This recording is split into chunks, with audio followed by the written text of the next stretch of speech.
What if I told you that Jake Paul's entire boxing career might just be one giant setup? Yeah, we're talking about carefully picked opponents, suspicious knockouts, and fights that seem just a little too perfect for his record. Whether you love him or hate him, Jake Paul's making waves in boxing. The question is he actually training and earning his wins, or is this just a calculated money move? Let's take a look at Jake Paul's fight history and see. The YouTube boxing era. Jake Paul versus Deji and Anen.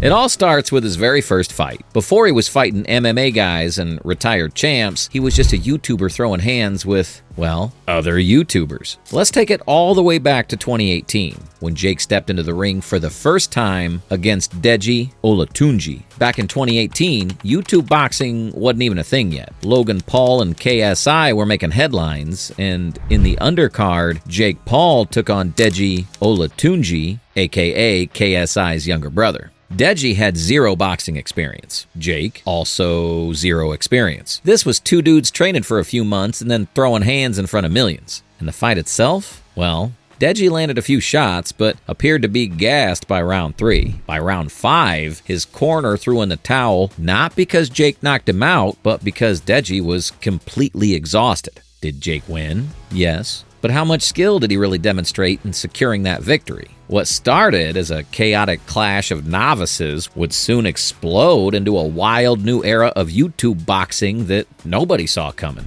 Jake Paul versus Anen 2020. The professional debut?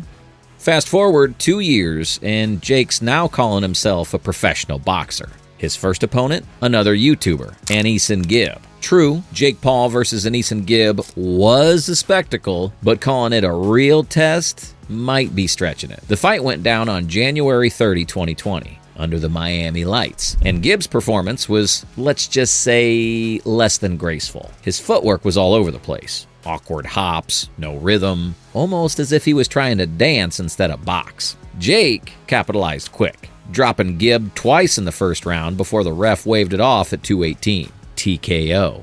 Was it a legit challenge? Gibb had some amateur kickboxing experience, but his boxing ring IQ? This was Jake's first step into the circle of influencer boxing. 2 years later, by 2022, he'd be milking the professional label for all it's worth. Gibb, probably still trying to find his footing. By now, a pattern was emerging that caught everyone's attention. Jake Paul had taken down 2 YouTubers, and whispers were already swirling about just how legit his victories really were. Up next on the card, Nate Robinson.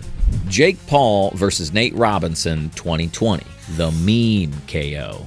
In late 2020, he announced his next fight against former NBA player Nate Robinson. And right away, people were asking, why is a basketball player stepping into a boxing ring? From the start of the fight, Nate's inexperience was obvious. He was charging in wild and throwing sloppy punches with no defense. Jake, he just waited for the right moment. Then boom! Second round, Nate gets sent to another dimension. The KO went mega viral, turning him into a meme overnight. But did Jake actually prove anything? Or did he just knock out a guy who had zero boxing training? Do viewers really care? Or is the hype and excitement all we came for? Right after this fight, things started getting, well, shady. His next opponent was Ben Askren, an ex-UFC fighter. But the moment Ben stepped into the ring, something seemed off.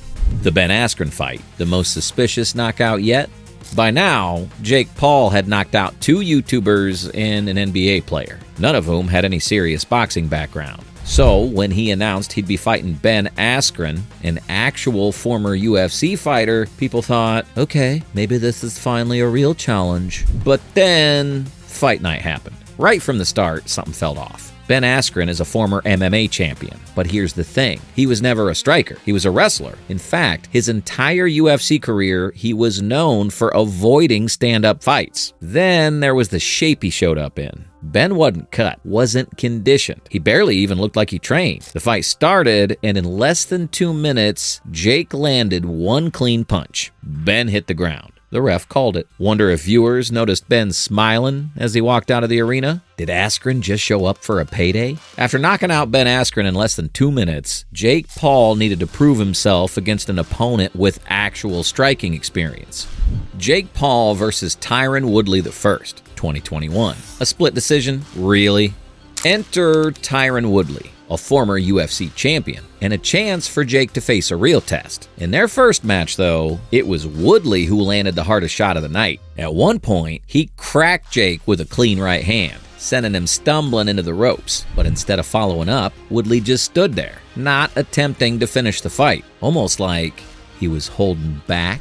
The fight went the full distance, and Jake won by split decision. But fans weren't buying it. Why did Woodley seem hesitant the whole fight? And why did it feel like Jake was just trying to survive? Now, this is where things get real fun. Woodley got a rematch after Tommy Fury pulled out a fighting Jake, but this time, Jake knocked him out cold in the 6th round. Seems legit, right? Look closer. Right before Jake throws the punch, Woodley drops his guard completely. No defense, no movement, just standing there waiting. Was this just a well-timed shot by Jake, or was Woodley being paid to take a fall? At this point, fans were seriously questioning if Jake's fights were legit or scripted. But what happened next? Anderson Silva, an MMA legend, but at 47 years old.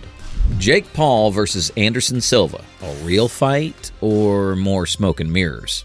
Are you keeping up with the card? A YouTuber, an NBA player, and 2 MMA fighters. But now, Anderson Silva, a UFC legend known for his insane striking ability. Sounds like a real test, right? Yes, Anderson Silva is a striking legend. Yes, he's actually beaten pro boxers before. But let's not forget one thing. He was 47 years old. Meanwhile, Jake was a fresh 25. That's a 22-year age gap, and yet Silva still held his own. He took Jake the full 8 rounds, landing clean shots, slipping punches, and showing that he still had it. But when it went to the judges, Jake got the unanimous decision. Fans immediately started asking, did Silva actually push himself to the limit, or was he playing it safe to avoid the dub? Yes, Jake landed a solid punch that dropped Silva, but after watching the full fight, did Jake really dominate? Or did Silva, like Woodley, hold back just enough to let Jake walk away with the win?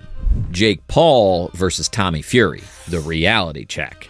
After years of knocking out retired MMA fighters and YouTubers, Jake Paul finally had to prove himself against a real boxer. Enter Tommy Fury, the younger brother of heavyweight champ Tyson Fury.